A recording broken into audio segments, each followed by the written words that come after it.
Assalamualaikum warahmatullahi wabarakatuh.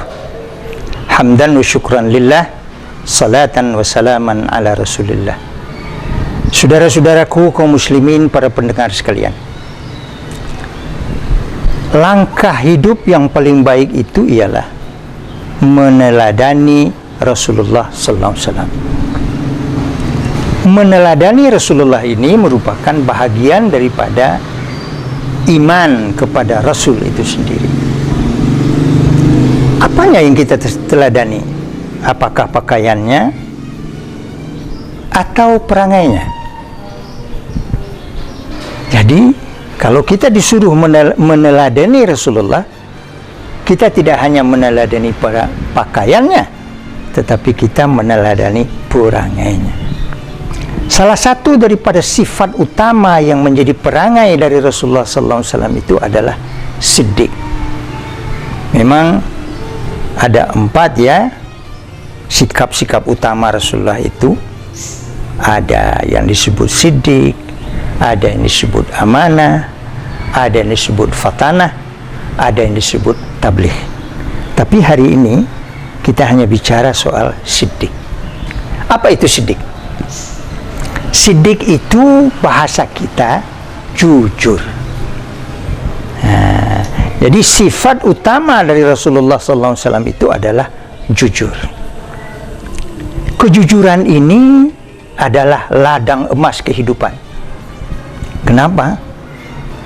Orang awak mengecekkan kalau kejujuran hal habis, sekali lancuang ke ujian, saumui duit orang tidak percaya. Saumui duit, padahal sekali saja kejujuran itu hilang, saumui duit orang tidak percaya. Karena itu orang melihat seseorang bukan karena gantengnya, bukan karena cantiknya, bukan karena segala sesuatu pangkat yang dia miliki, segala harta kekayaan yang dia punya. Tidak hanya di sana penilaian orang. Penilaian dalam pergaulan terutama, si anu itu jujur. Kejujuran bukan sebuah ucapan, tetapi jujur adalah tindakan, perangai, kakobeh, kalakuan. Itulah yang disebut di orang awak jujur.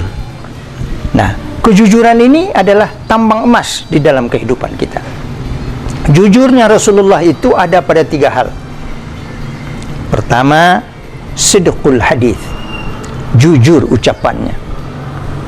Jujur ucapan, yang dijanjikannya dikerjakannya.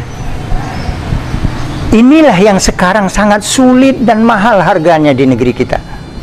Indak sesuai kata je perbuatan, indak sesuai janji jonan ditepati.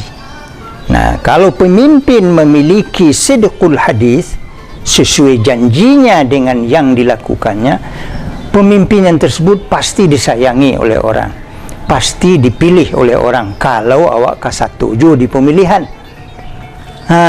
Sidqul hadis, jujur dalam ucapan. Yang kedua, sidqul qalbi, jujur hati. Baanan jujur hati ko sesuai na di dalam jonan di luar. Jadi sebenarnya memang ada perangai orang awak yang mengajarkan di dalam pameo orang kita, harimau bana di dalam parui, kambing jo dikeluarkan. Mungkin itu adalah sebuah tatanan sopan santun, tetapi di dalam kebenaran tidaklah demikian. Yang di dalam ini mengatakan iya, yang di luar juga mengatakan iya. Inilah yang disebut dengan sidqul qalbi. Hati itu tidak pernah bohong, tidak pernah bohong. Oleh karena itu Rasulullah SAW mengajarkan kepada kita satu pelajaran saja.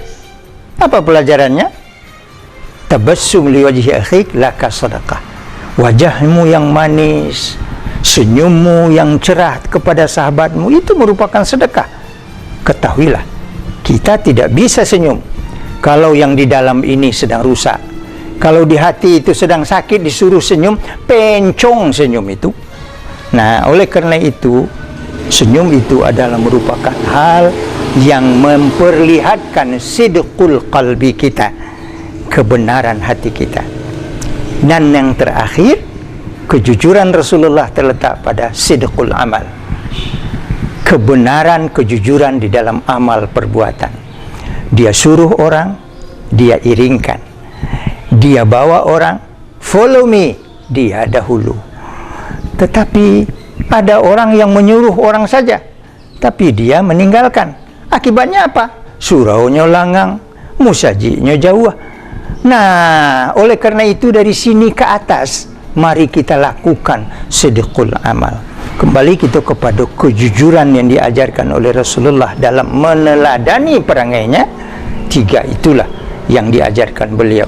Sidqul hadis, jujur dalam ucapan. Sidqul qalbi, jujur di dalam hatinya. Dan sidqul amal, jujur pula di dalam perbuatannya. Mudah-mudahan kejujuran yang seperti ini mampu bagi kita membangun diri kita, membangun lingkungan kita, membangun rumah tangga kita, bahkan membangun kampung halaman dan negara kita yang sangat-sangat kita cintai ini, yang kita rebut dengan perjuangan yang besar. Maka mengisinya hanya dengan jujur.